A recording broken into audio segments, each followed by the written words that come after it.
Bonjour à toutes et tous. Merci beaucoup de votre présence.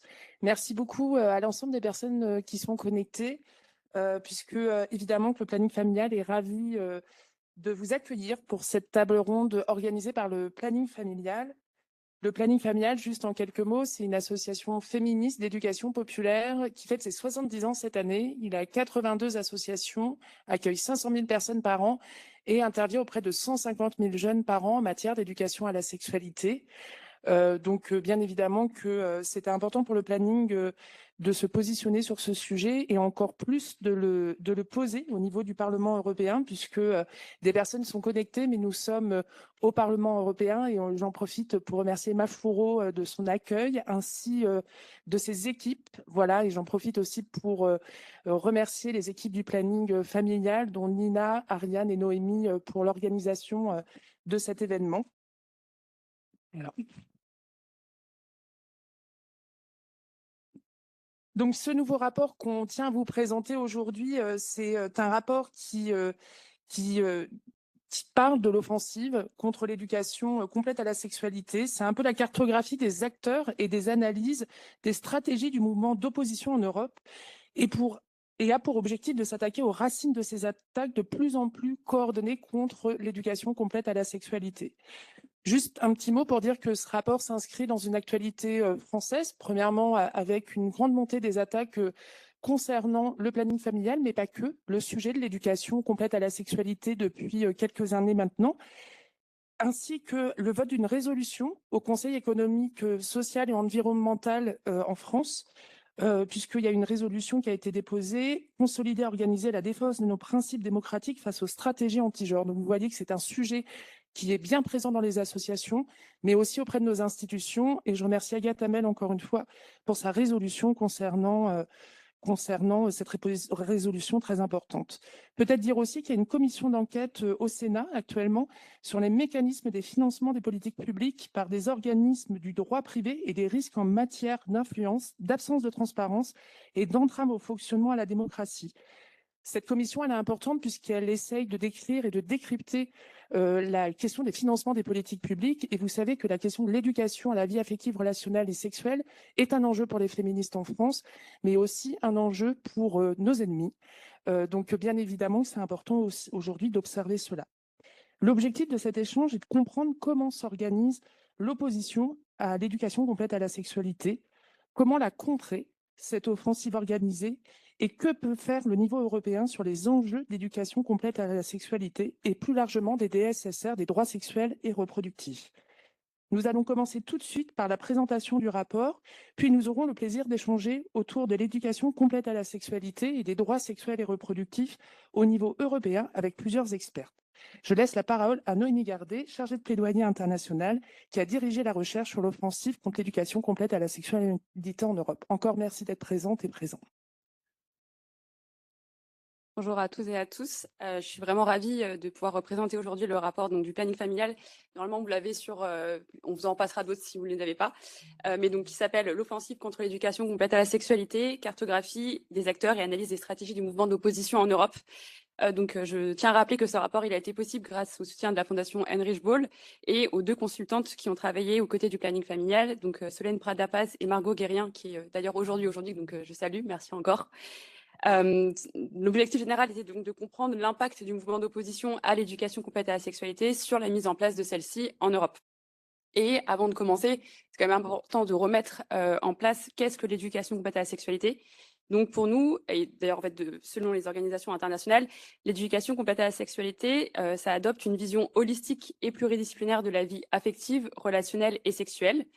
D'après le cadre de référence international qui a été adopté par l'UNESCO, UNFPA, l'UNICEF, ONU Femmes ou encore l'OMS, mais également au niveau de l'Union européenne, l'éducation complète à la sexualité, c'est un processus d'enseignement et d'apprentissage intégré au programme d'enseignement et qui porte sur des aspects cognitifs, émotionnels, physiques et sociaux de la sexualité. Elle vise à doter les enfants et les jeunes des connaissances, des compétences, des attitudes et des valeurs qui leur permettent justement de vivre en bonne santé, dans le bien-être et la dignité, d'instaurer des relations sociales et sexuelles respectueuses, d'envisager l'impact de leur choix sur leur propre bien-être et celui des autres. Donc l'éducation complète à la sexualité, l'ECS, peut-être que j'utiliserai plutôt cet acronyme pour le futur, doit être à la fois inclusive et non stigmatisante et répondre aux réalités socio-culturelles vécues par les apprenants et apprenantes. Malgré les impacts positifs de la mise en place de l'ECS, qui est évidemment un outil essentiel à la promotion de la santé, du bien-être, des droits humains et de l'égalité de genre, on observe que depuis les années 2010, l'éducation complète à la sexualité est devenue le champ de bataille politique d'une offensive qui est plus large contre les droits sexuels et reproductifs, contre l'égalité de genre et contre les principes fondamentaux de l'Union européenne. Donc pour donner quelques éléments sur le périmètre de l'étude, on a décidé de mener cette analyse comparative dans 6 pays. Il y avait donc l'Allemagne, l'Espagne, la France, la Hongrie, l'Italie et la Suède. Cette étude, elle s'intéresse donc aux idéologies, aux méthodes et aux stratégies d'action et des discours des acteurs de l'opposition à l'éducation complète à la sexualité.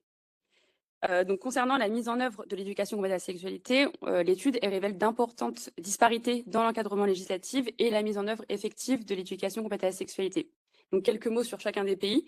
En ce qui concerne la Suède, elle fait figure de pionnière avec une éducation complète à la sexualité qui est obligatoire depuis 1955 pour les élèves de 6 à 18 ans et une formation obligatoire des enseignants et enseignantes depuis 2021.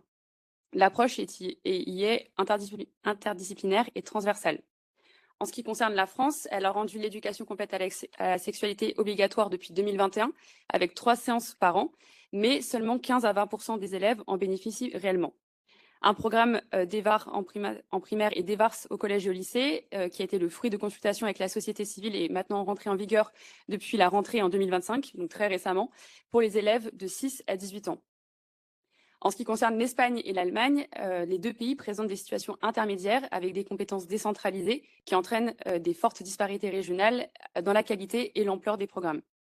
En ce qui concerne la Hongrie, elle a adopté en 2021 une loi qui restreint drastiquement les ECS en interdisant tout contenu non conforme à l'image traditionnelle, hétérosexuelle et familiale et en limitant fortement l'intervention d'organismes extérieurs.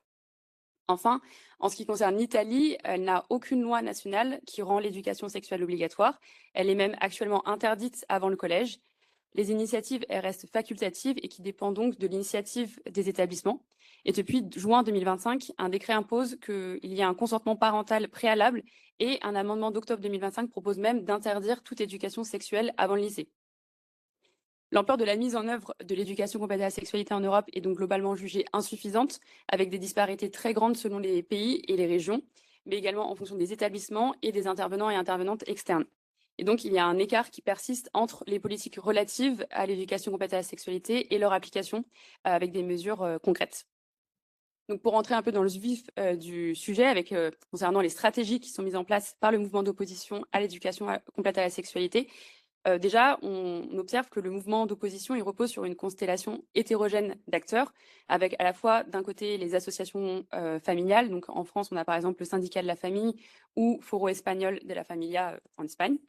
Il y a également les partis politiques qui sont extrêmement moteurs, avec l'AfD en Allemagne, Vox en Espagne, le RN ou Reconquête en France ou encore Fratelli d'Italia en Italie. Les organisations religieuses sont aussi partie prenante de l'opposition, tout comme les collectifs de parents. On peut par exemple mentionner Parents Vigilants, Maman Louve ou, je ne suis pas sûre de la prononciation, Begzort Elterm en Hongrie. Bon, je ne suis pas sûre de ça. Il y a également les médias traditionnels conservateurs et évidemment les structures européennes et internationales comme Agenda Europe, One of Us, Ordo Iuris, Family Watch International ou encore la Heritage Foundation, qui sont des acteurs qui s'opposent activement contre l'éducation complète à la sexualité. Notre analyse, elle démontre que ces résistances, elles ne sont ni isolées ni spontanées. Elles s'inscrivent dans un mouvement anti-genre qui est évidemment structuré, financé et transnational et dont les stratégies sont extrêmement bien rodées. Donc, on en a identifié plusieurs. La première est le fait de recourir à la rhétorique qui repose sur la dénonciation de l'idéologie de genre. Je rappelle évidemment que cette idéologie de genre, c'est un concept qui est trop controversé, qui a été créé par le Vatican dans les années 90 et qui sert d'ennemi symbolique fédérateur. Cette stratégie a permis de rassembler sous la même appellation des questions qui sont pourtant indépendantes, sans lien clair logique et qui donnent l'impression d'une destruction sociale qui serait alarmante. Une autre stratégie, c'est le recours à la protection de, entre guillemets, la famille traditionnelle, qui érige donc le modèle familial hétérosexuel et patriarcal en étendard idéologique. En s'appropriant le terme de famille comme symbole moral universel, les opposants accusent les acteurs qui sont en faveur de l'éducation complète à la sexualité d'être contre la famille et de chercher à détruire l'amour conjugal, parental et filial. Ce qui me permet de faire la transition sur le fait que justement la mobilisation des parents constitue une stratégie aussi centrale qui les présente comme les premiers défenseurs de l'intégrité des enfants et de leurs enfants.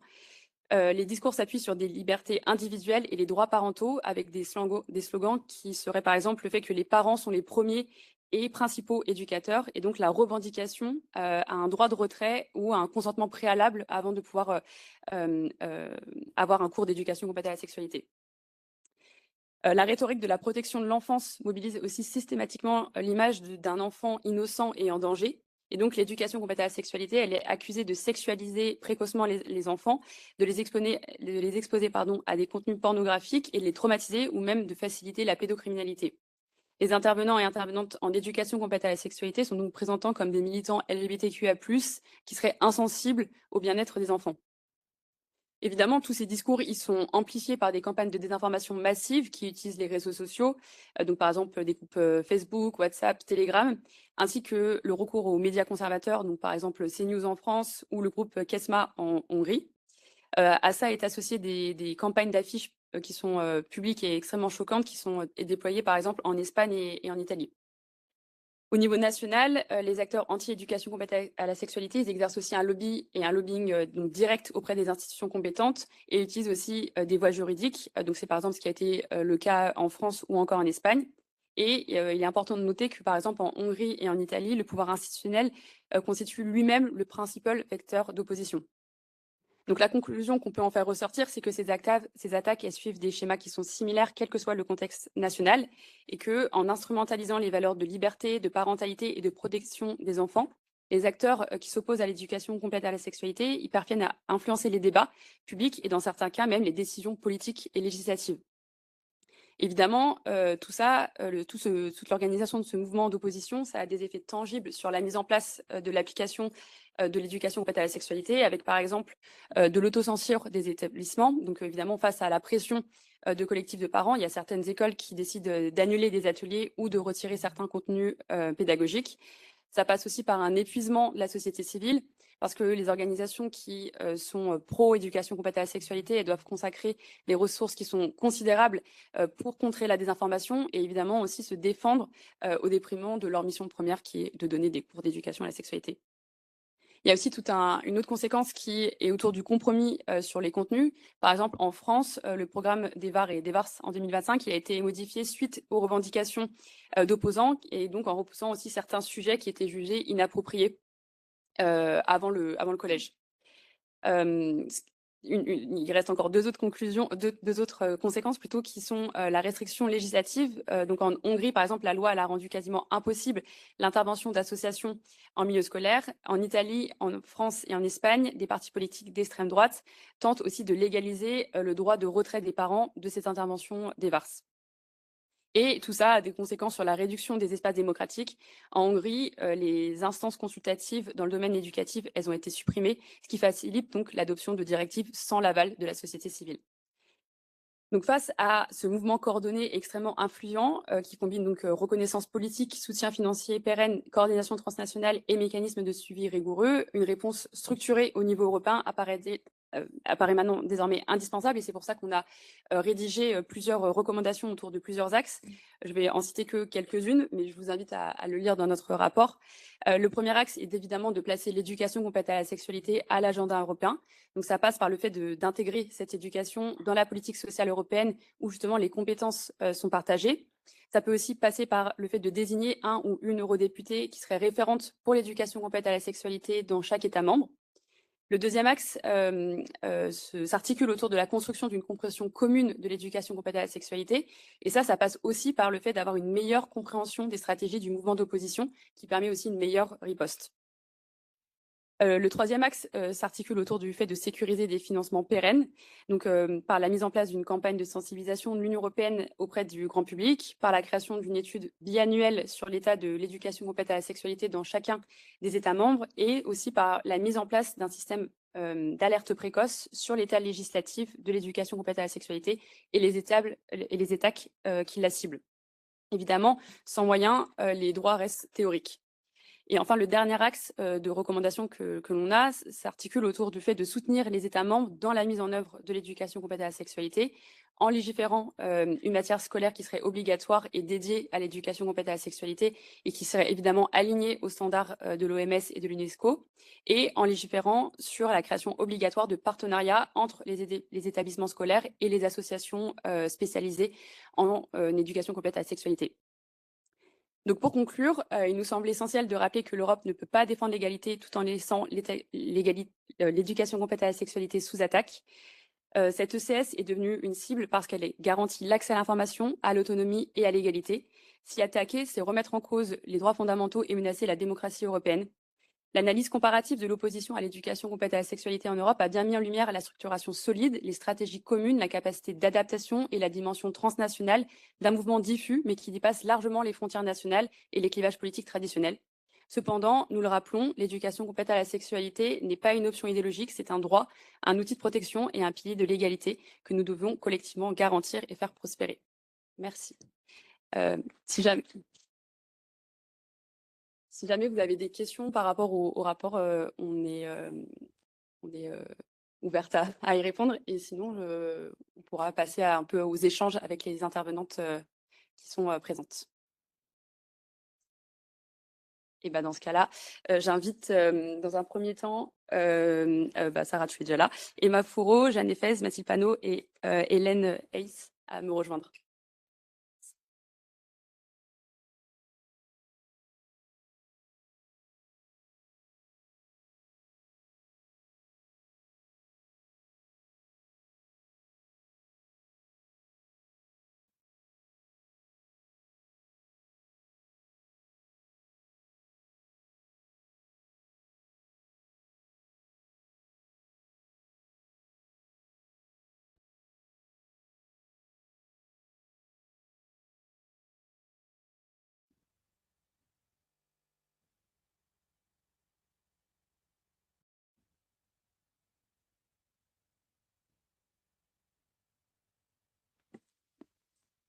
Donc maintenant, je prends un autre rôle de modératrice. On va poursuivre la discussion pour justement décrypter l'offensive en œuvre, mais aussi de réfléchir comment on peut penser la riposte. Donc, comme on l'a vu, l'éducation complète à la sexualité est en première ligne d'une offensive qui est coordonnée, structurée et qui s'inscrit dans un mouvement plus large de remise en cause de l'éducation complète à la sexualité. Donc, pour cette première séquence, on a la chance d'avoir des intervenantes qui sont expertes et engagées à différents niveaux, aussi bien au niveau national, européen et international, qui vont du coup nous aider à décrypter. Donc, il y a Sarah Durocher qui est présidente du planning familial, par ailleurs, Emma Fourreau qui est eurodéputée française, Jeanne Efez, je te laisse lever la main, qui est conseillère plaidoyer senior à IPAS, Mathilde Panot, qui est également députée française, et Hélène Hayes, qui est chargée de plaidoyer à Sensoa. Et du coup, on va commencer tout de suite. Je me retourne vers toi, Mathilde. Les attaques contre l'éducation à la vie affective, relationnelle et sexuelle se sont récemment intensifiées en France, notamment avec l'élaboration justement d'un nouveau programme, malgré l'existence d'une obligation légale depuis 2001, qui prévoit 3 séances annuelles. Ces résistances, elles ont été observées auprès des différents acteurs, notamment des parlementaires, des parents et des ministères. Comment analyses-tu cette montée de l'opposition à l'éducation complète à la sexualité en France et que révèlent-elles des enjeux politiques et sociétaux actuels contre l'éducation complète à la sexualité ? Merci beaucoup, Noémie. Donc, bonjour à toutes et à tous, surtout à toutes. D'abord, merci infini au planning familial, à sa présidente, à l'ensemble de ses équipes et à l'ensemble des militantes qui font un travail extraordinaire. Et notamment, le rapport en est un des derniers exemples. Merci évidemment à Emma Fourreau pour son accueil. Et puis, je salue Élise Leboucher, députée de la Sarthe Insoumise, qui est venue jusqu'au Parlement européen pour partager ce moment avec nous. Alors, peut-être pour commencer, donc, tu as commencé à en parler, mais donc le contexte en France, c'est évidemment une loi donc qui date de 2001, loi donc sur l'éducation à la vie affective, relationnelle et sexuelle qui prévoit donc 3 séances annuelles, et avec depuis 25 ans un État qui est hors la loi puisqu'il ne respecte pas cette loi. Ça, c'était notamment, et ça je laisserai Sarah Durocher en parler, une des plaintes qui a été déposée par le planning familial, SIDAction, SOS homophobie, pardon, qui a réussi à faire condamner l'État pour carence fautive en novembre 2025, et qui montrait que seuls 15% des élèves bénéficiaient de ces 3 séances d'éducation à la sexualité annuelle, et 25% des établissements scolaires déclaraient ne jamais avoir mis en place cette éducation à la sexualité. Avec une intensification des attaques contre les VAR et les VARS, qui s'est faite à partir du moment où a été décidé qu'il y aurait un premier programme qui serait fait, donc programme scolaire autour de l'EVARS, puisque jusqu'alors, c'était des circulaires qui fixaient les grandes orientations de cette éducation à la sexualité. Et donc, entre juin 2023, le moment où ils annoncent qu'ils vont faire le programme, jusqu'à février 2025, et même après d'ailleurs, puisqu'il y a eu des recours, c'est un moment de forte intensification, d'offensive à la fois de l'extrême droite, de la droite réactionnaire et des mouvements anti-choix contre ce programme. Pour donner des exemples de ce que ça donne par exemple en décembre 2024, une députée d'extrême droite du groupe de l'UDR qui pose une question au gouvernement et qui, dans cette question au gouvernement, dit directement des mensonges éhontés, puisqu'elle dit notamment à la ministre: comment pouvez-vous tolérer que les supports pédagogiques proposés à nos enseignants expliquent à nos enfants de 11 ans l'art de la fellation pour arriver à l'orgasme, ou les initient à la pratique de l'anilingus. Donc ça, c'est directement à l'intérieur des institutions qu'une telle question est posée. De même, ils investissent les institutions, à la fois le Parlement et le Sénat, avec notamment le 4 novembre 2023, un colloque là aussi absolument honteux qui est un colloque qui est organisé par le collectif des parents vigilants, donc qui ont investi les écoles avec plusieurs milliers, selon en tout cas les zémoristes, puisque c'est un collectif qui soutient Éric Zemmour, candidat d'extrême droite à l'élection présidentielle, qui revendique plusieurs milliers de parents d'élèves qui ont été élus, et un colloque qui s'est clôturé au Sénat à la fois par Éric Zemmour, mais aussi par Marion Maréchal Le Pen.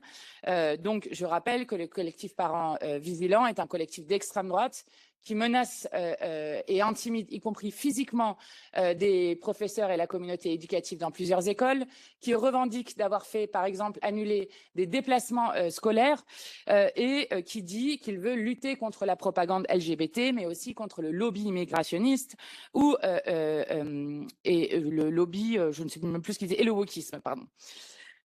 Et plus grave encore, dans cette période-là, on a non seulement une offensive de l'extrême droite, de la droite et des mouvements anti-choix, mais on a y compris un ministre du gouvernement qui lui-même, là cette fois-ci nous sommes en novembre 2024, répond à une question au Sénat, une question au gouvernement qui là aussi est posée sur la question de l'éducation à la sexualité, et qui reprend mot pour mot les mots du mouvement conservateur et réactionnaire.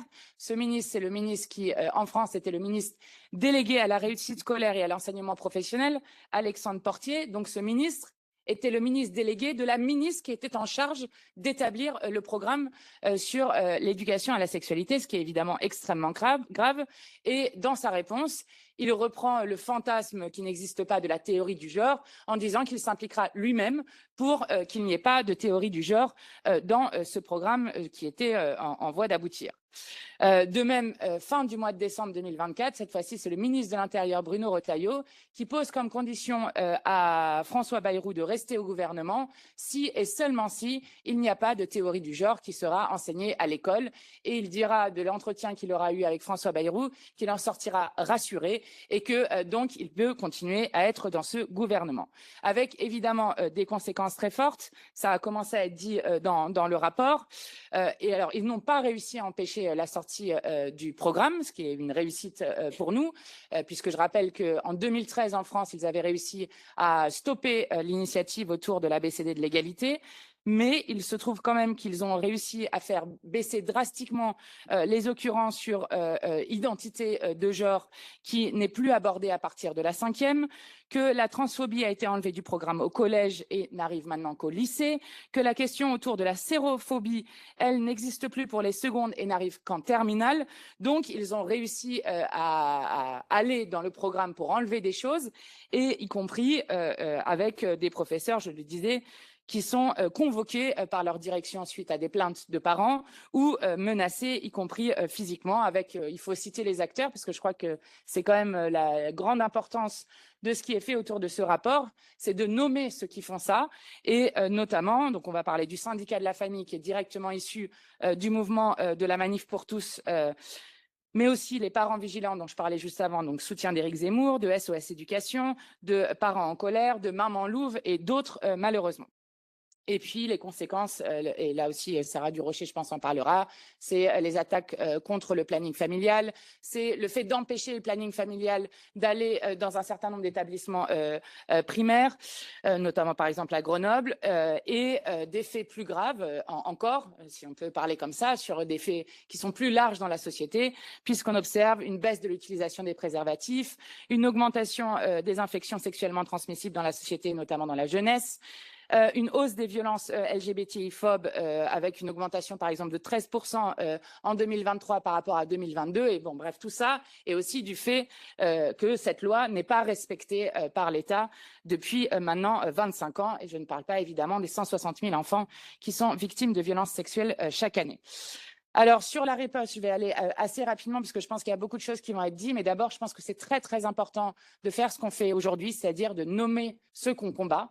Je disais nommer par exemple syndicat de la famille, parents vigilants, mais aussi d'analyser à la fois leur stratégie et leur financement. Évidemment, quand on veut les nommer, là j'en ai nommé un certain nombre, mais il faut parler évidemment du milliardaire d'extrême droite Stérin, qui, par exemple, vient de sortir un programme qui s'appelle LIFT, qui propose d'avoir des cours en ligne pour des professeurs pour les former à l'EVARS, avec la région Auvergne-Rhône-Alpes qui s'est d'ores et déjà dit intéressée. Donc, il serait une privatisation de l'éducation à la vie affective, relationnelle et sexuelle, sachant que, évidemment, nous savons que Pierre-Édouard Stérin porte une idéologie d'extrême droite et a justement combattu ce programme-là. Donc, même s'il se présente sous une forme de neutralité, eh bien, évidemment, c'est extrêmement dangereux qu'ils investissent ainsi ce champ-là. Et je le dis, dans ce que nous avons à faire en termes de riposte aussi, il faut dévoiler que c'est l'extrême droite qui est derrière tout ça. Évidemment, il y a aussi toute la sphère Bolloré, CNews et beaucoup d'autres derrière. On se rappelle en 2021 du film états-unien anti-avortement qui avait été diffusé sur C8. On se rappelle en février 2024 de CNews qui diffusait une infographie qui montrait que l'avortement était la première cause de mortalité dans le monde, et on pourrait continuer longtemps. Ensuite, dans la deuxième chose sur la riposte, qui me semble très très importante, c'est qu'il faut à la fois lever l'omerta sur ce qui se passe dans la société, notamment sur les violences sexuelles, mais aussi refuser le petit bout de la lorgnette qu'essaye de faire l'extrême droite. L'extrême droite en France, mais un peu partout, ne s'intéresse aux violences sexuelles et aux violences faites sur les enfants que par le prisme des personnes qui sont étrangères, sous statut d'OQTF, etc. Et donc ne s'intéresse pas aux questions des violences faites aux femmes et aux enfants. La preuve, par exemple, Betaram, lorsque le scandale Betaram éclate en France, c'est nous qui bataillons pour qu'il y ait une commission d'enquête qui a permis à beaucoup de collectifs de naître, à des paroles de se libérer. Et à chaque fois, lorsque l'on parle de Betaram, par exemple, on revient à la question de l'éducation à la sexualité. De même, au moment de l'émotion autour du procès des viols de Mazan, qui montre l'ampleur de la culture du viol qu'il y a dans notre pays, en France, eh bien, justement, la question de l'éducation revient. Et là encore, c'est la question de l'EVARS qui est reposée et que l'extrême droite et la droite refusent de voir derrière. De même, quand il y a une émotion autour de suicide, par exemple, d'adolescents, suite notamment à du harcèlement, ça aussi, ça a un lien avec l'EVARS et les VAR dans notre pays, ce que, évidemment, ils refusent de voir. Donc, il faut refuser de séparer les conséquences des causes. Évidemment, il y a une question sur les moyens. Vous l'avez mis dans les recommandations et notamment sur la pérennité des moyens. Je rappelle que nous, on considère, en tout cas les associations considèrent que le financement à l'EVARS est près de 100 fois inférieur aux besoins pour assurer les 3 séances annuelles légales par élève et que 71% des associations féministes déclarent une situation financière qui est fortement dégradée. Ça aussi, bon, je pense que Sarah Durocher en parlera, mais la question des moyens est une question qui est primordiale pour marquer aussi une volonté politique. Ensuite et enfin, je pense qu'il est très important de rappeler pourquoi on se bat pour une éducation à la sexualité, notamment pour que les enfants puissent appréhender le monde, s'appréhender eux-mêmes, y compris dans l'appropriation de leur corps. Rappeler que l'éducation à la vie affective, relationnelle et sexuelle protège les enfants, qu'elle les protège en parlant du droit à l'intimité, au respect du consentement, à la réciprocité, à l'égalité, qu'elle protège des grossesses non désirées, des infections sexuellement transmissibles, qu'elle protège des violences et des cyberviolences. Et donc, on a eu un certain nombre d'initiatives à l'Assemblée nationale, notamment une résolution que j'avais portée pour que l'État fasse respecter la loi sur l'éducation à la vie affective, relationnelle et sexuelle, une demande de commission d'enquête justement sur les réseaux et sur la manière dont ils s'infiltrent, notamment dans l'éducation nationale, leur stratégie, leur financement et qui ils sont exactement.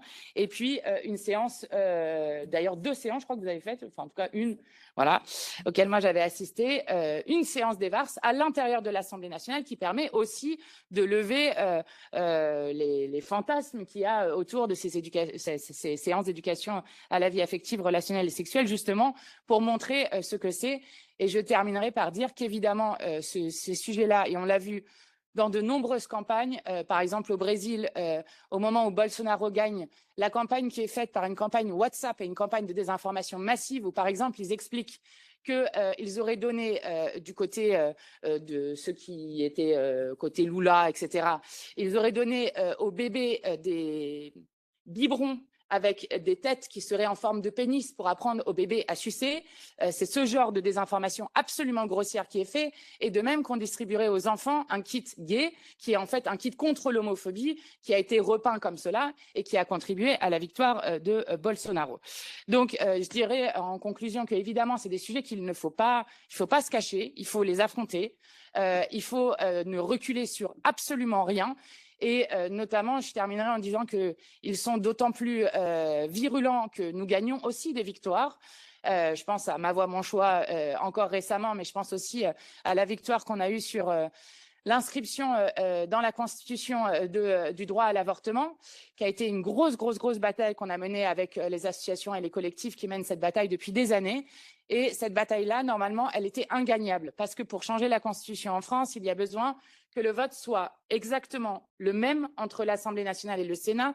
Or, nous, sur la question du droit à l'avortement, nous n'avons jamais eu un vote favorable du Sénat avant cette constitutionnalisation du droit à l'avortement. Et alors, pourquoi est-ce que ça s'est fait? Et je crois que ça, c'est une chose pour terminer avec de l'espoir sur la suite. Pourquoi est-ce qu'on a réussi? Eh bien, parce que au moment où le vote est arrivé au Sénat, alors que le premier vote avait été négatif sur l'inscription dans la Constitution du droit à l'avortement, c'est des sénateurs et sénatrices qui expliquent pourquoi ils ont changé leur vote. C'est parce que leurs filles, petites filles, leurs nièces sont venues les voir et leur ont dit « si tu ne votes pas pour le droit des femmes à disposer de leur corps au sein de la Constitution, eh bien, je ne viendrai plus jamais te voir à Noël, je ne viendrai plus jamais te voir aux vacances, bref, je ne viendrai plus jamais te voir du tout. » Et des sénateurs et sénatrices ont expliqué que c'est comme ça qu'ils avaient changé leur vote et c'est comme ça qu'on a gagné l'inscription du droit des femmes à disposer de leur corps dans la norme fondamentale. Et donc, d'abord, ça montre que rien n'est impossible. Et puis, ça montre une chose que montre un sociologue, Vincent Tibéri, qui a une socialisation inversée qui se fait. Pendant longtemps, c'était les adultes, les adultes dans des classes, les grands-parents dans une famille qui étaient vecteurs de socialisation. Et on voit une socialisation, cette fois-ci, ce sont les jeunes générations qui font changer d'avis les autres générations dans le pays. Et quand on voit que nous avons une jeunesse qui est massivement féministe, antifasciste, qui a soif d'égalité, eh bien, je crois que ça donne de l'espoir pour la suite et que, en tout cas, il ne faut jamais reculer.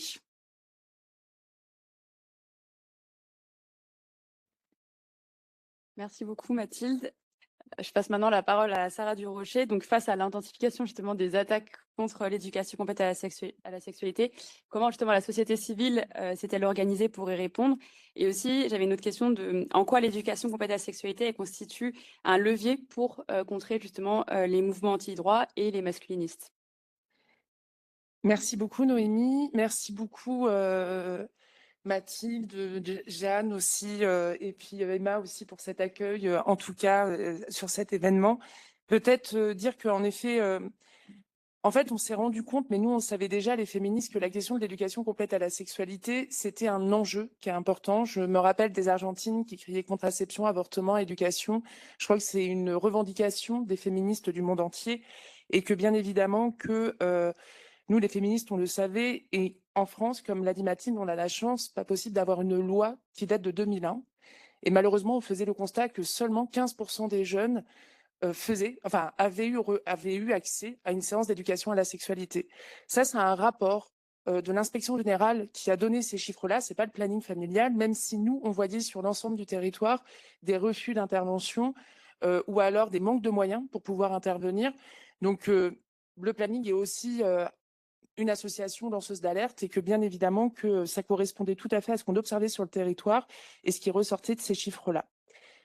Peut-être dire il y a eu vraiment une démarche de la société civile qui a été de dire, en fait, c'est plus possible. Aujourd'hui, on est convaincu que la question de l'éducation complète à la sexualité, c'est un levier formidable pour toutes et tous et qu'on a la chance, encore une fois, d'avoir une loi qui n'était pas appliquée. Et donc, on a décidé avec SIDAction et SOS Homophobie d'attaquer l'État sur la non-application de la loi. Juste peut-être pour dire, c'était pas attaquer le gouvernement actuel, c'était de demander des comptes en disant, en termes de politique publique, qu'est-ce qui a été mis en place depuis 20 ans? Qu'est-ce que vous avez mis en place pour faire en sorte que cette loi soit mise en place? À partir du moment où vous faites cette démarche-là, quand vous parlez de l'avortement, quand vous parlez de l'éducation à la sexualité, quand vous parlez du droit des personnes LGBTQIA+, ça fait une espèce de surréaction de la part d'une grande partie de l'hémicycle, mais aussi dans les rues, aussi au niveau des associations, et que bien évidemment que nos associations avaient mis ce sujet-là. L'objectif, il était très clair, c'était pas juste de condamner, c'était de faire en sorte qu'il y ait un réveil et que clairement, que ça soit la mobilisation des personnes concernées, que ça soit la mobilisation des parents, des enseignants, que clairement les jeunes aient 3 séances d'éducation à la sexualité. C'était ça un peu l'objectif qu'on avait. En parallèle, on s'est dit, nous, les associations de terrain, les parents d'élèves, les syndicats, de professionnels de l'éducation, on a une expertise, on a un savoir-faire et que bien évidemment pour nous l'objectif c'était de le concrétiser. Donc on a créé un collectif du livre blanc voilà, pour une meilleure éducation à la sexualité. Et Mathilde, tu parlais d'un événement qui avait eu au Sénat. Il faut savoir que 2 jours avant, nous avions ce même événement. Donc un drôle de hasard, ça veut dire que nous étions en train au Sénat de proposer les recommandations au niveau de notre livre blanc. Et je crois dans la même salle, 2 jours après, Éric Zemmour et les parents vigilants faisaient un événement, avec Marion Maréchal Le Pen également, faisaient un événement sur l'éducation à la sexualité. On pourrait croire à une coïncidence. J'y crois pas tellement. Mais en tout cas, il y a eu une vraie belle mobilisation au niveau des associations pour être force de proposition aussi, puisqu'il y avait le contentieux qui, je pense, dans une démocratie, est un élément important de pouvoir demander des comptes. Et en même temps, ce travail de coordination, ce travail collectif pour se faire entendre auprès des associations, auprès aussi des parlementaires, auprès du gouvernement, en toquant aux portes et en disant, écoutez, nous, on a des choses à vous proposer pour faire en sorte que la loi de 2001 soit appliquée. Alors, on pourra en faire un bilan.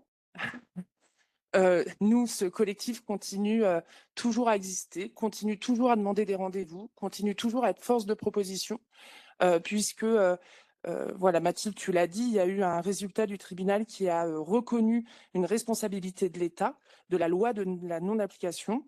Je vous avoue qu'on n'y croyait pas tellement. Et puis, en fait, ça a été une très bonne nouvelle. Alors, c'est pas réellement une victoire c'est une victoire associative, mais au final, est-ce que les jeunes, aujourd'hui, en 2026, ont 3 séances d'éducation à la sexualité? Je peux vous assurer que ce n'est pas le cas. Donc, bien évidemment que ça reste quand même un élément important, aussi un élément de travail pour les parlementaires. C'est un outil que les associations, au-delà du livre blanc, la démarche du contentieux, est un outil qu'on appelle évidemment les parlementaires à se saisir, puisque, comme on l'a dit, c'est un enjeu pour les mouvements masculinistes, c'est un enjeu pour les mouvements conservateurs, pour les mouvements d'extrême droite. Et je crois qu'on ne peut pas être dans le en même temps sur l'éducation à la sexualité. On ne peut pas avoir accueillir des associations ou accueillir des paroles, en tout cas, qui pourraient être contre l'éducation à la sexualité, et en même temps accueillir des associations comme le Planning. Je crois qu'aujourd'hui, nous avons besoin d'entendre une parole politique ferme, puisque, bien évidemment, nous sommes assez inquiètes sur le terrain. Comme je vous l'ai dit, le Planning, on observe, on n'est pas les seuls. Il y a plein d'autres associations. Je pense à la FNCIDFF, je pense à des associations LGBTQIA+, qui, au quotidien, cherchent à mettre en place cette loi et à permettre, évidemment, aux jeunes à avoir de l'éducation à la sexualité. Sauf qu'aujourd'hui, on voit beaucoup de pression locale de la part des établissements, c'est-à-dire des tracts devant les écoles, ça veut dire des pressions directement auprès des responsables d'établissements, auprès de l'éducation nationale elle-même, des grandes campagnes de désinformation qui sont faites, des affichages par exemple assez sauvages devant les écoles, une espèce aussi de volonté de rentrer dans les listes de parents d'élèves pour orienter le projet des écoles, le projet des établissements. On voit en tout cas qu'il y a une très belle stratégie et le rapport le montre très bien. Et puis, une frilosité très institutionnelle. Aujourd'hui, je crois que, en effet, il faut une certaine sévérité, enfin, en tout cas, nous sommes exigeantes, c'est notre rôle en tant que militante et association, de faire en sorte, que la loi de 2001 soit mise en place. L'autre chose qu'on voit aussi, bien évidemment, c'est que, et je prends l'exemple du Planning parce que c'est l'association que je connais le mieux, c'est qu'on observe que malgré qu'on fasse énormément d'interventions, nous n'avons pas les moyens pour faire ces interventions-là. Ça veut dire que beaucoup d'associations sont sollicitées et ne peuvent pas répondre. Voilà, c'est-à-dire qu'on voit des équipes d'établissements engagées avec une volonté depuis la mise en place du programme à faire entrer les associations en reconnaissant une certaine expertise de nos associations. Et évidemment qu'il y a quelque chose au niveau des moyens qui est très compliqué. Le collectif pour une meilleure éducation à la sexualité a travaillé sur le PLF, le projet de loi finances, par exemple. Il y a eu des amendements qui ont été faits par certaines députées dans la salle. Et bien évidemment que c'était un enjeu, puisqu'aujourd'hui, il n'y a pas de ligne budgétaire sur l'éducation à la sexualité. C'est un espèce de bricolage qui est fait. Donc, il y a la question évidemment des formations de l'éducation nationale, mais au niveau des financements des associations, il n'y a pas de ligne. Et quand on a une réelle politique publique, quand on a une loi, quand on a un programme, et quand on n'a pas de ligne budgétaire, ça questionne sur une réelle mise en place de la politique publique, une réelle volonté pour mettre en place cette politique publique. Évidemment, elle est attaquée par les mouvements anti-choix, par les mouvements masculinistes. En France, c'est un sujet qui est en train de monter énormément, mais j'ai envie de dire pas que en France. Ça interroge même avec une montée du conservatisme dans toute l'Europe et dans le monde, que comme par hasard, il y a une montée du masculinisme. Je crois que le lien est assez clair. Et peut-être dire aussi que les liens entre les mouvements masculinistes et les mouvements anti-choix, nous, on les a en alerte depuis très, très longtemps. Je rappellerai juste qu'il y a eu un mouvement qui s'appelait les survivants en France, qui interpellait les jeunes garçons pour leur dire vous avez peut-être quelque chose à dire sur la grossesse non désirée ou le choix de l'avortement de votre petite amie. Donc en fait, on voit quelque chose une petite musique quand même qui est en France assez présente, qui est en train de monter actuellement, qui est en train de s'accélérer, bien évidemment.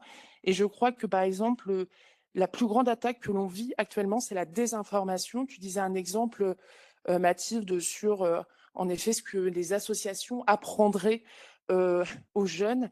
On a souvent le besoin de se rassurer et de rassurer les personnes sur le fait que, bien évidemment, ce n'est pas du tout ça. Nous suivons le programme, nous avons un agrément au niveau national et qu'il y a vraiment une grande campagne de désinformation. Et je vous assure que quand on n'a pas les mêmes moyens financiers, on a vraiment du mal à les combattre parce que eux, par contre, sont très, très financés et que l'attaque de la désinformation attaque le travail de nos associations au quotidien, des salariés, des bénévoles qui, au quotidien, accueillent et font ces interventions. Donc voilà, c'était pour vous faire un petit résumé très chouette de la situation en France, vous dire quand même qu'il y a une très grande mobilisation et on est convaincus que nous avons raison. Parce que, en effet, quand on parle d'éducation à la sexualité, on en parle aux jeunes, aux parents, en fait, ils sont assez convaincus et bien évidemment que c'est quelque chose d'important. Ce qu'on regrette peut-être juste un peu, c'est que, l'extrême droite et les parlementaires d'extrême droite se sont saisis du sujet peut-être avant les parlementaires de gauche. c'est un vrai sujet de gauche, l'éducation à la sexualité, et que je pense qu'il faut être très offensif sur ce sujet parce que on voit qu'il y a une arrivée d'instrumentalisation et on sait leur stratégie d'utiliser nos mots, nos vocabulaires. C'est des choses qui se font sur les violences, par exemple, sexuelles à des fins évidemment xénophobes. Enfin, c'est une certitude. Et je peux vous assurer que eux ont une définition de l'éducation à la sexualité qui serait l'hétérosexualité seulement, par exemple, ça serait le mariage, faire des enfants. On entend ces petites musiques-là. Et donc, essayons de garder ces enjeux qui sont plus qu'essentiels. Voilà, j'ai fini mon intervention. Mais je voulais juste... Non, c'est papa. Je voulais juste vous dire que, juste avant de passer la parole à Sensoa, je voulais juste dire qu'on était en Belgique aujourd'hui, mais que hier, avec Médecins du Monde et Amnesty, on a décidé de faire une action, puisque vous le savez, Donald Trump et la politique de Donald Trump, un de ses enjeux, et on le voit en Europe et dans le monde, c'est les droits sexuels et reproductifs. Et que voilà, il y a eu l'arrêt d'un programme USAID.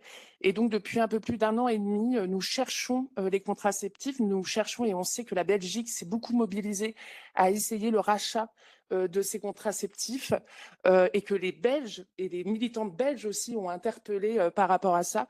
Et donc, il était important pour nous de ne pas faire oublier le sujet. Et donc, du coup, on a fait un braquage féministe parce que tout est lié. Ça veut dire que quand on parle de droits sexuels et reproductifs et quand on parle d'éducation à la sexualité, bien évidemment que tout est lié. Donc, on vous propose une mini vidéo de 20 secondes juste pour vous partager et je donnerai la parole après à Sensoa. Merci beaucoup.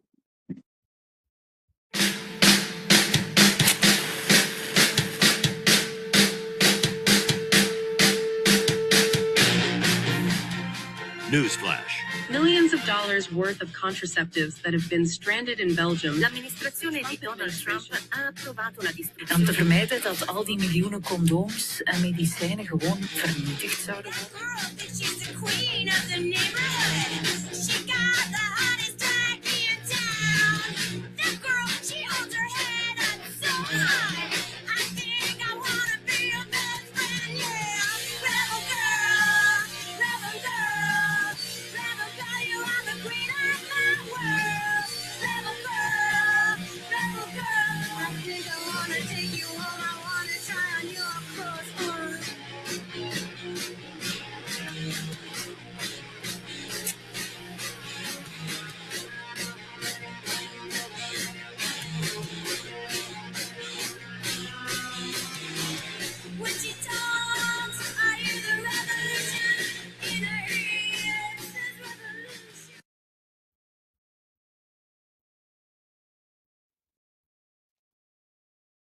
Merci beaucoup, Sarah. Tu m'as fait la transition parfaite, justement, vers Hélène, parce que, justement, comme on le disait, les attaques contre l'éducation complète à la sexualité se multiplient, mais c'est en fait des attaques contre les droits à la santé sexuelle et reproductive. Donc, justement, je me tourne donc, vers toi, qui travaille à Sensoa, le planning familial belge, pour te demander comment, justement, le cas de ces contraceptives qui sont actuellement bloquées en Belgique de par la politique de l'administration de Trump révèle justement un enjeu sur l'accès aux droits à la santé sexuelle et reproductive et plus largement en termes de solidarité internationale. Merci Noémie. Je commence par m'excuser pour mon niveau de français. Je vais essayer de parler français clairement, mais s'il y a des choses qui ne sont pas claires, n'hésitez pas de me poser des questions après. Pour ceux qui ne connaissent pas tout le contexte concernant les contraceptifs de l'USAID, permettez-moi de faire un bref rappel. L'été dernier, la presse américaine a publié que le gouvernement américain veut brûler 10 millions de dollars des contraceptifs stockés à Yale en Belgique. Sensoa, l'IPPF, le planning et les autres partenaires ont commencé de parler avec notre gouvernement pour mettre fin à cette destruction. Et le gouvernement flamand a alors déclaré que les stocks ne peuvent pas être détruits en raison d'une loi sur le recyclage qui rend illégale la destruction des médicaments encore utilisables. Le gouvernement belge a commencé de négocier avec le gouvernement américain parce qu'ils veulent qu'ils vendent les contraceptifs à l'IPPF ou à MSF ou à la Belgique. Mais rien n'a changé. Ce soit manifesté avec des autres avec des autres partenaires devant l'ambassade des États-Unis en septembre, mais rien n'a changé. Un de nos parlementaires alliés, je pense qu'il y a aussi des autres parlementaires alliés ici, aujourd'hui, au Parlement flamand, a posé une question qui a clairement révélé que 20 conteneurs d'une valeur de 8,4 millions de dollars étaient déjà perdus cet été. Ils ont été transférés vers un centre de transit en Belgique où ils n'ont pas été conservés dans des conditions de température adéquates, ce qui les rend pratiquement inutilisables. Je vous présente ce résumé car il met très clairement en évidence l'hypocrisie de États-Unis en ce qui concerne ces médicaments. Au début de l'administration de Trump, on parlait de DOGE, on parlait de la suppression des dépenses inutiles, mais dans le même temps, l'argent des citoyens américains a été dépensé pour stocker ces produits qui prennent de la poussière en lieu d'être distribués aux femmes qui souhaitaient utiliser un moyen de contraception, mais n'y ont pas d'accès. Les brûler coûtera encore plus cher aux citoyens américains. Il est évident qu'il s'agit d'un choix indéfensible, mais aussi purement idéologique, fondé sur un programme d'extrême droite qui coûtera la vie à les femmes et les filles. Et c'est vraiment révélateur de le comportement des États-Unis dans le domaine de la solidarité internationale dans son ensemble. Les conséquences pour les femmes liées à ces contraceptifs spécifiques sont horribles, mais ils ne se sont rien comparés avec les conséquences du démantèlement de USAID ou aux conséquences sur les systèmes de santé des pays de Sud liés sur la nouvelle stratégie de la santé mondiale America First. Cette administration instrumentalise de manière flagrante de la coopération internationale et se moque du nombre de personnes qui cela va faire souffrir. Je vraiment remercie le planning familial et ses partenaires d'avoir attiré l'attention sur le sujet avec votre vidéo et avec votre action hier.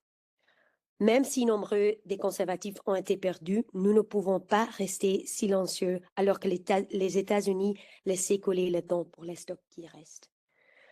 L'Union européenne est restée très, et je pense trop, silencieuse sur ce sujet, et ses membres, aussi la Belgique, réduisent leur budget consacré à la solidarité internationale. Nous devrions au contraire intensifier notre effort pour contrer l'influence des États-Unis au lieu de nous replier. Merci.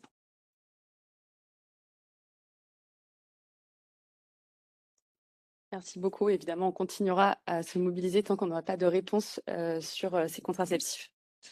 Je me tourne maintenant vers toi, Jeanne, pour prendre un petit peu de hauteur, justement. Est-ce que tu pourrais nous expliquer dans quelle mesure les attaques contre l'éducation complète à la sexualité en Europe, elles s'inscrivent dans une offensive anti-droit plus large, plus structurée et transnationale, et surtout comment ces stratégies, elles circulent à différents niveaux, aussi bien au niveau national, européen et international? Merci beaucoup, Noémie. Bonjour à toutes et bonjour à tous. C'est toujours un plaisir d'être avec vous et je voulais vraiment féliciter le planning familial pour ce rapport que je trouve excellent, pas juste parce que je suis une grosse nerd du suivi de l'opposition et ce qu'on appelle le mouvement anti-genre, mais parce qu'il fait vraiment écho à la recherche que nous, on fait à EPAS depuis une trentaine d'années, qui montre vraiment qu'en fait, le mouvement anti-genre, c'est pas juste une bataille culturelle, sectorielle, marginale, mais qu'on est vraiment face à une infrastructure géopolitique internationale qui est coordonnée, qui vise à affaiblir les droits humains et le multilatéralisme absolument partout, les politiques publiques d'éducation, de santé, le droit des femmes, des minorités LGBT, et que ces dynamiques, elles sont pas fragmentées, elles sont portées par des coalitions qui sont connues, qui sont reconnues, qui sont connues, je l'ai déjà dit, et qui affecte bien sûr le fondement même de nos démocraties, comme on le voit très très bien aux États-Unis, par exemple avec le projet 2025. Donc je voulais commencer avec un petit exemple, comme ça fait 10 ans que je vais à la CSW, la condition pour la condition de la femme à l'ONU. qui est un terrain privilégié, bien sûr, d'organisations qui sont très mobilisées contre l'idéologie de genre. Je suis allée regarder mes notes pour voir tout ce qui s'était dit contre le CS. Et il y a eu un événement qui a été organisé par le gouvernement du Burundi. 2 groupes anti-genre internationaux qui sont très, très actifs et très puissants, Family Watch International et Christian Council International. Ce mignon petit événement s'appelait « La justice et l'égalité commencent dans le ventre de la mère. Chaque vie mérite une chance ». Et là, donc, la directrice Sharon Slater, dont je parlerai un petit peu plus, elle a été d'une clarté, une nouvelle clarté, en fait, qu'on n'avait pas vue aussi brutalement avant. Elle a dit « L'éducation complète à la sexualité est l'outil central pour faire avancer l'avortement dans le monde. Plus largement, il est au cœur de l'agenda des DSSR que nous qualifions maintenant de triplement toxique. Éducation complète à la sexualité, droit LGBTQ+, avec une obsession particulière pour le T de trans, bien sûr, et l'avortement. Le CS, donc selon eux, ne se contenterait pas d'informer, il crée une demande pour des contraceptifs. Il participe à la construction d'une zone grise du genre. Celle-là, je ne l'avais jamais entendue avant. Il exporte des idéologies radicales et impose notamment en Afrique via des programmes et des manuels internationaux. Et elle a martelé la même conclusion plusieurs fois. On ne peut pas être pro-vie sans s'opposer fondamentalement à l'éducation complète à la sexualité, pour reprendre un petit peu ce que disait Sarah sur le lien entre tous ces groupes. Et pour continuer à parler de ce lien, donc Family Watch International, il faut comprendre que c'est vraiment un espèce de hub en fait de politique anti-genre. Il pilote des campagnes, des coalitions, des formations de parlementaires. Ils font du lobbying direct. Ils outillent les diplomates. Ils font un espèce d'école, par exemple, pendant 10 jours avant la CSW chaque année pour les aider à faire des négociations anti-genre, anti-ECS, anti-DSSR dans les textes onusiens. Et Sharon Slater, elle passe sa vie avec énormément de pseudo-sciences et de désinformation, comme on disait, à attaquer les outils de l'ONU, de l'UNICEF, de l'UNESCO, etc., en les qualifiant, comme on le voit depuis tout à l'heure, comme une menace existentielle pour les enfants et les droits parentaux. Et vraiment, la marque de fabrique de Family Watch International, c'est l'éducation complète à la sexualité. Et ils font ça à travers des lobbies pro-famille à l'ONU, mais aussi à travers une campagne qui a maintenant, je crois, une quinzaine d'années, qui s'appelle Stop CSI. Je vous encourage vraiment à aller regarder ce site. C'est assez impressionnant, en fait. Ce que fait Family Watch International, c'est qu'il dissèque tous les programmes nationaux d'éducation complète à la sexualité dans le monde et qui regarde aussi tous les manuels qui sont écrits par des organisations comme IPPF, comme IPAS, etc., pour en fait donner des outils à des acteurs anti-droit pour disséquer ce qui est écrit dans ces manuels et pour fabriquer et exporter des paniques morales. On le sait aujourd'hui aussi, notamment grâce à notre recherche, que Family Watch International a eu des effets qui sont encore plus délétères, on va dire, que des attaques contre le CS, ils ont réussi à peser dans la balance dans les lois qui ont criminalisé l'homosexualité en Ouganda, par exemple, ou dans des pays comme le Ghana. On a beaucoup de recherches qui a été faite là-dessus. Donc, si on prend un petit peu de hauteur, en fait, il faut voir l'attaque contre l'éducation complète à la sexualité, non pas vraiment comme une cible, mais ils se sont rendus compte que c'était un levier stratégique pour ce qu'elle permet d'attaquer.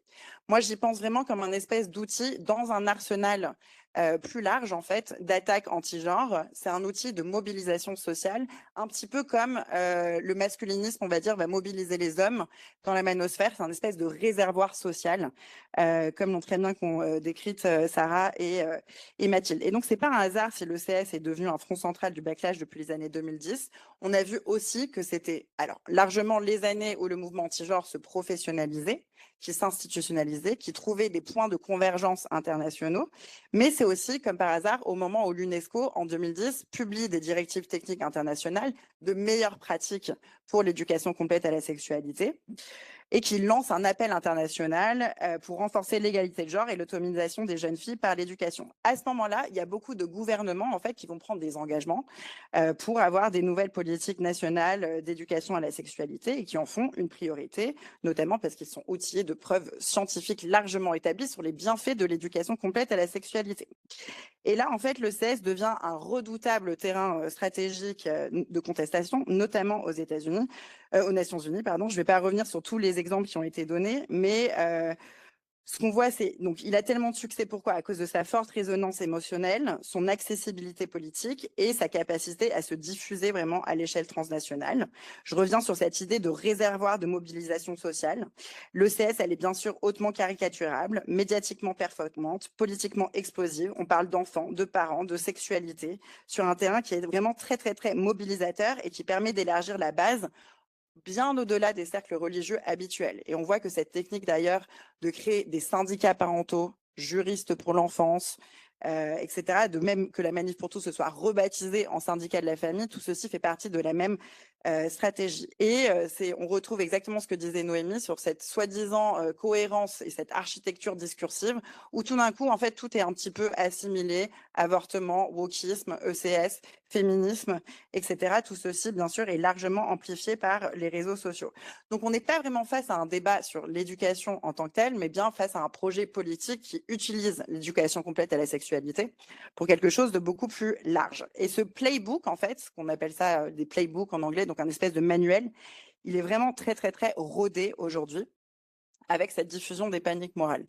Je vais donner 2 exemples internationaux pour montrer à quel point, en fait, il y a une espèce de méthodologie là-dedans. La première, c'est ce qui s'est passé en 2016 au Pérou, avec une campagne qui s'appelle « Con mis hijos no te metas », donc avec mes enfants, ne te mets pas. Donc c'était venu juste après une réforme justement qui avait été lancée par le ministère de l'Éducation, qui voulait introduire une approche genre pour lutter contre les violences et les discriminations. Cette réforme, c'est devenu un espèce de cas d'école du mouvement anti-genre. Tout d'un coup, la réforme, elle a été présentée alors d'abord comme un mouvement de parents, mais en réalité, c'était porté par des réseaux religieux puissants, évangélistes, catholiques, qui ont transformé cette réforme dans une espèce de crise morale nationale. Et en fait, leur coup de force, ça a été vraiment de recadrer l'éducation complète dans la sexualité avec cette espèce de déferlement de récits alarmistes sur les enfants, ne touche pas à mes enfants.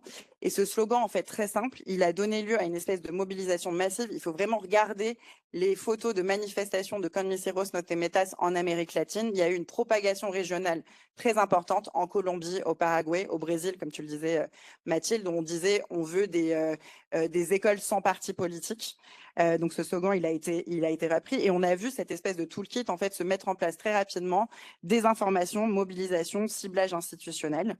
Bien sûr, il y avait une forte influence conservatrice, mais on a vu aussi la présence de lobbies transnationaux avec ces cibles sur les réseaux sociaux, ces messages très très bien coordonnés, ces grandes marches, ces grandes processions, des slogans. On peut le voir aussi, et c'est pour ça que je vous encourage vraiment à lire le rapport parce qu'il est fascinant comment des organisations comme la Manif pour tous ou Citizen Go se déclinent ensuite au niveau national et se localisent avec aussi des gens qui sont recrutés pour être des organisateurs locaux. Et ça, on le voit très bien. Et les bus de Citizen Go sont particulièrement frappants là-dessus. On voit comment ils adaptent leur message anti-genre selon les pays dans lesquels ils font leur tournée. Et on les retrouve bien sûr chaque année à l'ONU. Ce qui m'a frappé dans ce que tu disais, Sarah, sur les stratégies juridiques et les associations de parents d'élèves, je me représentais pas à quel point c'était, on va dire, institutionnalisé en France. Mais c'est vrai que cette méthode, on va dire, des school boards et des parental rights, c'est quelque chose qui a été utilisé notamment par le Parti républicain et par l'extrême droite aux États-Unis depuis très, très longtemps. Et ici, le groupe auquel il faut faire le plus attention, c'est Alliance Defending Freedom. Donc, Alliance Defending Freedom, c'est l'organisation de défense juridique anti-droit la plus puissante aux États-Unis. Là, on est sur un budget annuel de 100 millions de dollars par an. Ils sont extrêmement puissants, extrêmement influents. C'est notamment à cause d'eux que Roe v. Wade, donc le droit fédéral à l'avortement, est tombé aux États-Unis récemment. Ils sont à la tête de toutes les victoires conservatrices qu'il y a à la Cour suprême aux États-Unis. Et eux, en fait, leur playbook, c'est de développer des contentieux stratégiques, produire des arguments juridiques, et c'est toujours avec les mêmes cadres. Liberté religieuse, liberté de conscience, liberté d'expression. Et en fait, ce qu'ils font avec l'éducation complète à la sexualité, c'est ce que tu disais, Noémie, aussi, c'est qu'ils ne s'attaquent pas frontalement à l'ECS, mais ils s'attaquent en fait au droit des profs à ne pas donner des cours, au droit des parents à retirer leurs enfants de certaines écoles pour l'éducation à la maison, etc. Et le droit, bien sûr, des enseignants à refuser certains contenus. Et donc, ce qu'ils font, c'est qu'ils essayent justement de sécuriser juridiquement ces reculs et de les utiliser après dans d'autres cours. C'est exactement ce qu'on a vu avec le PIN parental en Espagne, qui là est en train de se propager en Amérique latine. et qui en fait donne l'autorisation aux parents de retirer leurs enfants des cours d'éducation complète à la sexualité. Et juste pour finir, donc ici, ADF, donc ADF international, ils sont très très très implémentés en Europe. Ils ont des bureaux à Vienne, ils ont des bureaux à Strasbourg, ils sont très influents à Bruxelles. J'imagine que vous les connaissez très bien aussi. Et ce qu'ils font, et c'est qu'ils n'arrêtent pas de faire partout en Europe, en Allemagne, en Finlande, au Royaume-Uni, c'est qu'ils trouvent des cas de test absolument partout pour défendre des parents, pour défendre des prestataires de santé. Et en fait, ils essayent de gagner ces victoires. Donc, il faut savoir qu'ils payent pour tout, les avocats, les argumentaires. C'est eux qui s'occupent financièrement absolument de tout l'ensemble, on va dire, du procès. Et ce cadrage, encore une fois, sur la liberté et la liberté d'expression, il n'est absolument pas anecdotique. Et je vais finir là-dessus parce que je suis sûre qu'on va plus parler du réseau politique des valeurs et du sommet qui s'est tenu ici il y a un mois. Mais cette idée de la liberté d'expression, il est vraiment au cœur de ce projet politique et on le retrouve bien sûr dans toute cette espèce de sphère trumpiste MAGA qui a tout à fait ses vues en Europe. Des organisations comme ADF, elles disent, ou la Fondation Héritage qui a écrit le projet 2025, qu'elle voit en Europe en fait un espèce de futur et de cause existentielle et qu'on a besoin d'une Europe qui soit souveraine, qui soit libre, qui soit forte. Ici, je suis en train de les citer. Et on voit en fait de plus en plus une circulation qui est très très forte en termes de méthodologie. C'est pour ça que je parlais de Alliance Defending Freedom de ADF.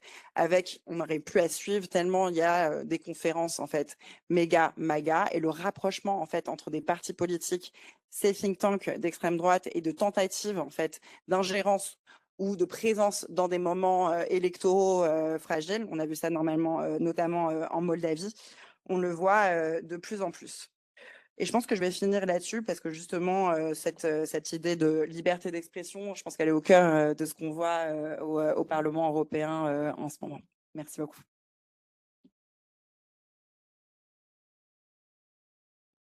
Merci beaucoup, Jeanne. Je me tourne enfin vers toi, Emma, parce que justement, en tant qu'eurodéputée, tu observes cette coordination au sein du Parlement européen et les attaques qui sont faites contre les droits à la santé sexuelle et reproductive. Est-ce que tu peux justement nous décrire un peu cette coordination et nous parler de leur rôle et comment ils s'organisent contre ces droits?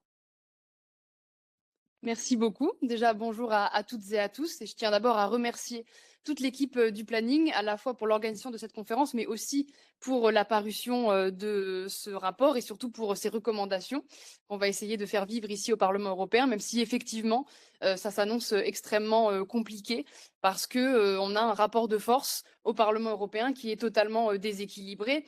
Et il faut avant tout rappeler que l'extrême droite, et à la fois l'ennemi des classes populaires et à la fois l'ennemi des exilés, des personnes racisées, mais et aussi l'ennemi des femmes. Et dès qu'ils arrivent au pouvoir, ils s'en prennent en premier lieu aux droits des femmes. On le voit un peu partout dans le monde, notamment en Argentine. On le voit aussi aux États-Unis où Donald Trump a organisé le fait de détricoter petit à petit le droit à l'avortement. On le voit aussi en Europe lorsque l'extrême droite accède au pouvoir. On le voit notamment en Italie, en Hongrie, et on le voit ici aussi au Parlement européen, puisque pour la première fois, on a une majorité qui est composée de la droite et de l'extrême droite. C'est-à-dire que sous le mandat précédent, que je n'ai pas connu, on pouvait encore bricoler une majorité progressiste en additionnant les sièges des députés de la gauche radicale, des socialistes, des Verts et du groupe Renew dans lequel siègent les macronistes. Maintenant, ça n'existe plus, c'est vraiment la droite et l'extrême droite qui ont la majorité absolue au Parlement européen.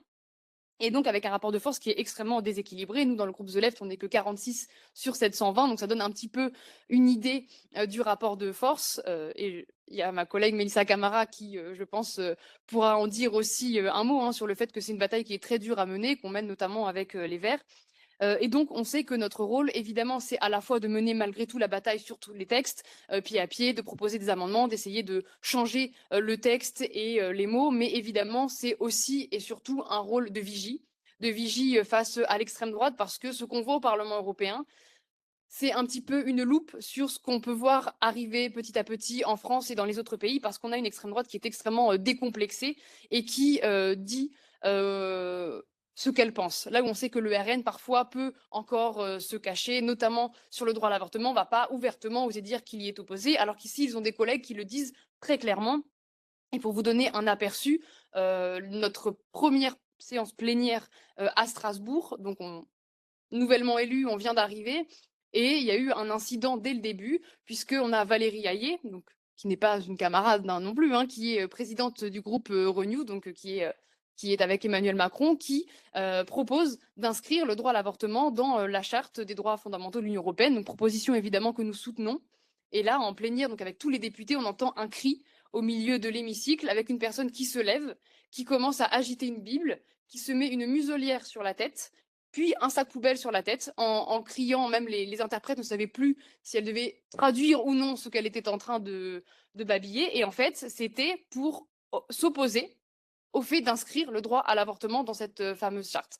Et ça pourrait être une anecdote, mais qui en fait est extrêmement révélatrice de l'état d'esprit et de l'ambiance au Parlement européen, puisque au Parlement européen, on n'a pas un groupe d'extrême droite, on n'a pas 2 groupes d'extrême droite, on a 3 groupes d'extrême droite, et ça les renforce, parce que c'est pas une division pour eux, en fait, ça multiplie leur prise de parole à chaque fois qu'il y a des débats. Et le premier débat auquel j'ai participé, c'était justement sur le droit de disposer de son corps, sur le droit à l'IVG.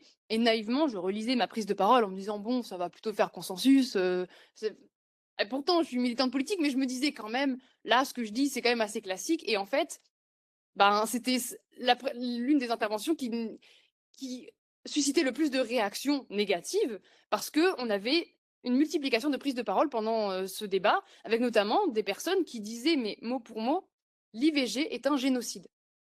Donc, au Parlement européen, on est incapable de qualifier le génocide en Palestine de génocide. Par contre, sur les droits des femmes, on va accoler des mots comme ça qui n'ont aucun sens.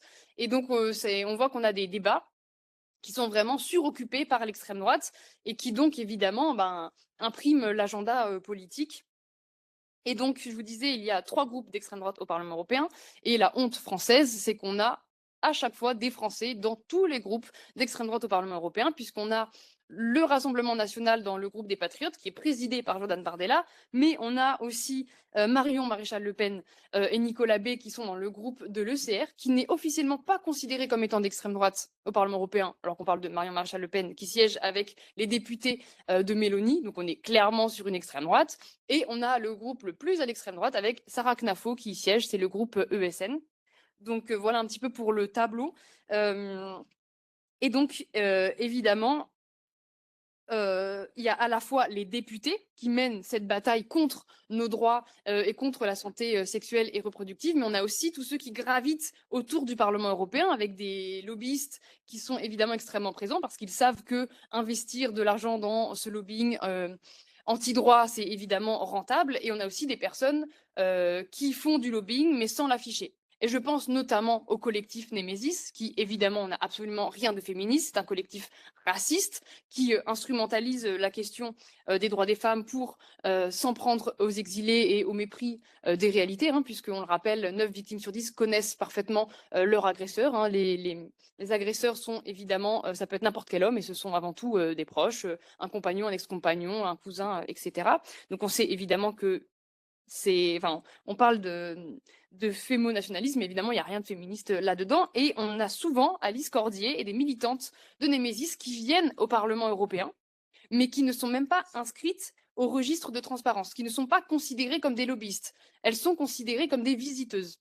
Alors que quand elles viennent au Parlement européen, c'est pas pour visiter le Parlement européen, peut-être qu'elles visitent l'hémicycle en passant, mais c'est pour avoir des rendez-vous avec des députés du Rassemblement national, pour avoir des rendez-vous avec Sarah Knafo, pour participer à des conférences, pour participer à des événements. Et donc, évidemment, elles viennent dans un but, c'est de convaincre et de porter leur agenda raciste au sein du Parlement européen. Et donc, on a écrit un courrier à la présidente du Parlement européen pour signaler le fait qu'il y a un manquement à nos règles internes au Parlement européen, puisqu'encore une fois, elles ne sont pas considérées comme des lobbyistes, elles ne sont pas inscrites au registre de transparence. Et on a aussi écrit un courrier pour demander officiellement à la présidente du Parlement européen de cesser les accréditations pour Alice Cordier suite aux révélations de photos d'Alice Cordier réalisant des symboles SS.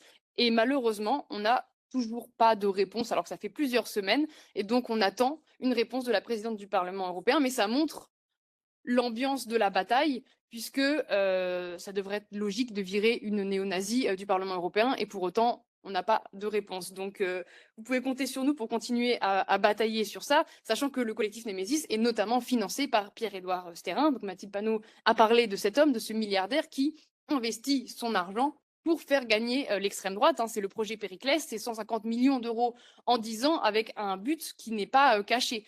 Et cet homme se dit lui-même plus à droite que l'extrême droite sur les questions d'immigration. Il investit volontairement dans des médias, dans des journaux, dans la formation de candidats d'extrême droite pour les faire gagner. Et donc, on voit qu'il mise notamment sur ces racistes qui se dépeignent en féministes. Et plus généralement, voilà, ce monsieur se dit patriote, mais il est exilé fiscal ici en Belgique. Et donc, il nourrit aussi les réseaux belges. Il développe un réseau ici aussi à Bruxelles. Et donc, c'est évidemment très stratégique puisque c'est au cœur des institutions européennes.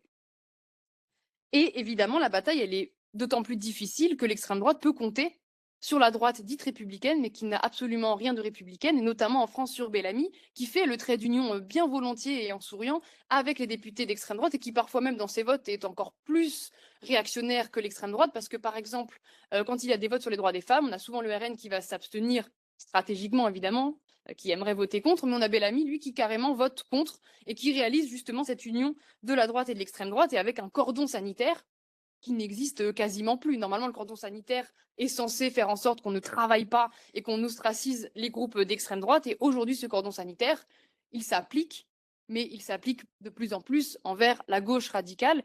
Et de plus en plus, on voit qu'il y a une volonté aussi parfois d'inclure les Verts dans ce cordon sanitaire. Donc on a une inversion du cordon sanitaire et une volonté de mettre à égale distance deux groupes qui n'ont évidemment rien à voir les uns avec les autres. Et les droits des femmes, donc je vous le disais, sont particulièrement ciblés au Parlement européen. Moi, je siège en commission femmes et on voit bien que la bataille est difficile. Déjà, en tant que femme, quand on intervient, on est facilement déconsidéré, moqué, etc. En réunion de négociation politique, il va y avoir des blagues sur la ménopause qui est considérée comme un truc de femme hystérique. Quand on va prendre la parole, on va nous demander de parler moins fort, etc. Donc déjà un sexisme d'ambiance déjà dans les institutions, mais aussi évidemment dans les textes. Et je veux parler ici évidemment du droit à l'avortement qui a été mis à l'agenda politique du Parlement européen grâce à l'initiative citoyenne européenne My Voice, My Choice, avec notamment des militantes françaises qui ont été extrêmement actives et qui sont toujours actives sur ce sujet, et qui montrent quand même que quand on mène la bataille politique et quand on s'appuie surtout sur l'extérieur, on peut remporter des victoires. Parce que sans la mobilisation citoyenne, sans la mobilisation des associations, je pense que le vote au Parlement européen en décembre dernier ne serait pas passé. Parce que ceux qui font aujourd'hui les majorités, c'est donc le groupe de la droite qui était très divisé sur cette question. Et c'est parce qu'il y a eu une campagne très intense, parce qu'il y a eu une attention médiatique, citoyenne, politique sur le Parlement européen qu'on a pu obtenir cette victoire. Mais encore une fois, elle est... c'est une belle victoire dans la mesure où on a des députés qui appartiennent à des partis politiques qui, dans leur pays, agissent contre le droit à l'avortement. Je pense par exemple à la Hongrie, où on oblige les femmes à écouter les battements de cœur du fœtus avant de procéder à un avortement. Je pense à l'Italie, où on autorise des groupes qui sont anti-IVG à rentrer dans les centres d'avortement pour dissuader les femmes d'avorter, ce qui sont évidemment des violences psychologiques extrêmement fortes. Et on a par exemple le cas de la Pologne ou de Malte, où on peut quasiment pas avorter, et on parle là en Europe de 20 millions de personnes. Donc ça montre bien que le droit à l'avortement n'est pas un acquis, qu'il est à la fois menacé, mais surtout qu'il n'est pas accessible pour énormément de personnes encore en Europe, ce qui donne tout le sens de la bataille de My Voice, My Choice pour un droit universel à l'avortement. Puisque je le rappelle que cette initiative a récolté 1,2 million de signatures.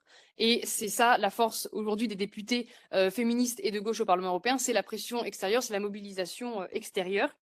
Mais qui évidemment rencontre des oppositions très fortes ici au Parlement européen, puisque pendant cette campagne My Voice, My Choice, on a eu une contre-campagne extrêmement forte de l'extrême droite avec des événements d'organiser, notamment un événement appelé My Money, Not My Choice, donc mon argent, pas mon choix, évidemment organisé la plupart du temps par des hommes, mais il y a aussi des femmes qui font des contre leur camp en défendant, en s'opposant à ce droit à l'avortement, et qui donc critiquaient le fait que de l'argent public puisse être utilisé pour garantir le droit à l'avortement. Ils avaient notamment invité Gregor Pöpink, qui est un lobbyiste anti-avortement, qui avait notamment envoyé en 2022 des lettres aux députés avec des fœtus en plastique à l'intérieur. C'était lui. Et oui, on le retrouve. Pour s'opposer donc à la constitutionnalisation de l'IVG en France. Et à cet événement, nous, on s'y était rendus pour s'opposer à cet événement et on est plusieurs dans la salle à y avoir été, notamment Mélissa et Margot. Et donc cet homme était au milieu de militantes féministes et nous expliquait pourquoi on avait totalement tort, nous expliquait comment est-ce qu'on devait utiliser notre propre corps et nos droits. Donc c'était un peu lunaire comme scène. Mais il y a souvent des événements comme ça, et notamment, il y a une banderole de déroulée par Nicolas B et ses camarades avec, une image de fœtus en disant c'est une vie, pas un choix. Donc on voit bien qu'ils mènent la bataille aussi ici, qu'ils ne sont pas prêts d'abdiquer. Mais en même temps, le fait qu'il y ait des mouvements contre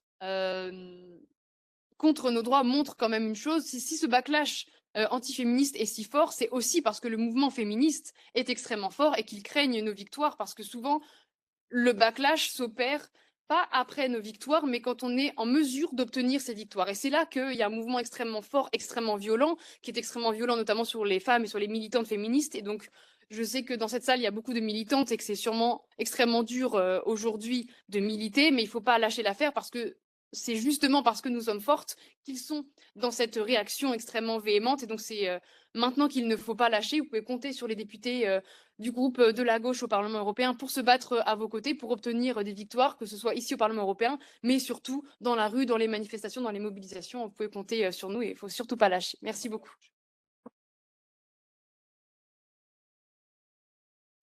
Merci beaucoup. Je vois le temps qui